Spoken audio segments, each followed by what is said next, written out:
Hi guys. I am hopping on today in a little different format than what we're used to. I just took a little trip down to Vernal, Utah. It's a little tiny town in the northwest corner of Utah. It's where I was actually born and raised. So my mom and dad still live there. Also, my husband's parents still live there, as well as some nieces and nephews and brothers and sisters and bunches of family. So my cute little niece just had a baby. I need to not have those on because you can't see my eyes, but I can't see anything else, but the light makes it hard to see my eyes. So they're out of my way. I don't know. So we took a trip to Vernal, and it happened to be just at the same time that my niece had a baby, little baby boy, and she was home from the hospital, and he was right about, if I remember right, about a week old. So I gave her a holler, and I asked her if it would be okay if I tried an at-home newborn session. And I say try, I've done them before. But for our YouTube channel, if I used her cute little baby boy, Cason, and their family and their home, and tried to get a home newborn session on our YouTube channel. She gladly said yes. So we loaded up the car, and I cheated. I did cheat a little bit. I did take my beanbag, and I did take my lights. And I did grab some props. So I wasn't relying on everything from the family's home. I wanted to make sure that I knew what my lighting was going to be like and that I could get consistent quality. I also took a couple backdrops and fit them in the car. It was kind of a comical thing to see the back of my car with my family's gear for a 4-day trip to visit grandma, and my lights and my backdrop and my beanbag and there was a box and some of my posing pads, and it was a pretty full car, but I did it. I'm a good packer. So the first thing I did when we got there is we just did a quick little look around. I had never been in my niece's home before. She lives about a mile away from my mom, to see where I could set up the beanbag, and then also where I could set up a spot with some nice flat hard surface to put the backdrop down for the bucket shots. I had brought a couple pieces that had literally come in the mail as I was walking out the door, and then some pieces that were new from Prissy Princess.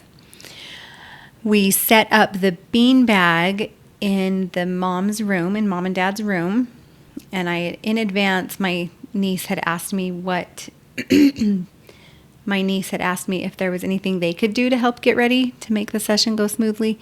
So I had them turn the heat up in their home to about 80 degrees, which I knew it probably wouldn't ever get all the way to 80, but having that heat running to be able to warm up the house. So they said that the bedroom was actually one of the warmest rooms in their house. So we set up in the bedroom. I took my beanbag. I did not take my beanbag stand, just the beanbag and some fabrics. So we pulled chairs from their dining room table. So we clamped the fabrics on the chairs, the backs of the chairs from their dining room table. I did bring my heating pad. We put that underneath like normal. The struggle that I found, so I'm going to tell you the things that were great and the things that were a little bit challenging. The struggle I found was I couldn't get the fabrics as tight as I can on my form in my studio. I guess if I were traveling frequently for newborn sessions to people's homes, I could have some sort of a portable PVC pipe. I've seen some of those, or portable bean bags that have a way to clamp your fabric. But because I'm a studio newborn photographer, my beanbag stand that I clamp my fabrics to is pretty much not going anywhere. It stays in the studio. So that was a challenge. Another challenge was I brought, instead of my 30 by 60 softbox, I brought I believe it's 32 by 40 softbox, and I still used my Alien B400. I just knew most homes don't have the room to fit a 30 by 60 softbox and a beanbag and me, and I used my daughter as my assistant and my husband videoing a little bit, and we're sharing some of the video clips from what he was able to video. So I didn't bring my large softbox, so my lighting was a little more challenging than I thought it was going to be. I struggled with getting the same lighting as I got in my studio. I have the light tucked right up against the wall, and I couldn't go any farther. So I found myself through the entire session trying to rotate the beanbag, but then that would make my fabrics wrinkle. So then that was a challenge, is clamping the fabrics tight enough around the dining room chairs, and my lighting, getting my light just where I wanted it to get the same lighting that I'm used to in my studio sessions. So we did all of the traditional, wrapped the baby 3 times. The first thing we did was bring the baby into the kitchen where I had laid out my backdrop paper as a floor instead of as a wall. Put the baby in there, had my light there, did just your traditional layer the baby. I brought 2 buckets. So we got 2 bucket shots just like I would have in studio. And then we did wrapped on the beanbag just like I would have in studio.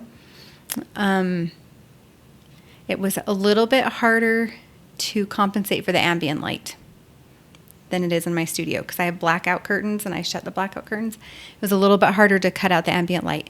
So I do have a little bit of light. I do have a little bit of light leak from the ambient light. Then after we went through the 2 bucket shots, the beanbag shot, worked through my normal workflow, flipped the fabric, and was able to get a pretty good full session. The baby slept the whole time. We changed him. We did 2 outfits, and it turned out pretty nice. But my challenges that I could see if I were a consistent newborn in-home newborn photographer are things that I would have to switch up on not my workflow as much, but maybe my questionnaire would ask what the biggest room in their home is, where their windows were, if they could black out the light, if I was going to bring my own lighting, things like that, so that I could be prepared to know more what my lighting was like. And maybe having a smaller beanbag, maybe. I really do like my larger beanbag. But those are some things that I think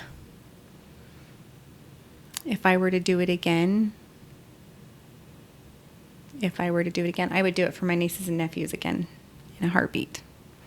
But I don't know that I would, I don't know that adding in-home newborn sessions to my business structure, since my studio works out really nice. But we were able to get some really great pictures. It turned out to be a fun session. The baby was so sleepy and so good. I do feel like mom had to stress about getting her house picked up. I think that's one of the cons, that after just having a baby, mom shouldn't have to worry about making sure her house is clean, especially your bedroom. And she didn't know where I was going to set up. So I feel like I stressed poor Kelsey out trying to make sure all of her house was clean, and it was very clean, and she did a good job. She has a beautiful house. But as a new mom, that's the last thing you should have to worry about, is picking up your house for a stranger to come in.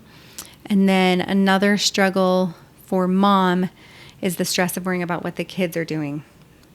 So I think the stress of having to worry about what her toddlers were doing while we were doing the newborn session, I think would be hard on a mom mentality. Like, I want to be in watching the session, but I need to make sure my kids aren't running around. So would I do another at-home session? Probably not. Maybe just for my nieces and nephews. Is it possible to get great images in an in-home newborn session? Absolutely. We got some beautiful images, and I'll share some of those here as well. Thanks. Bye.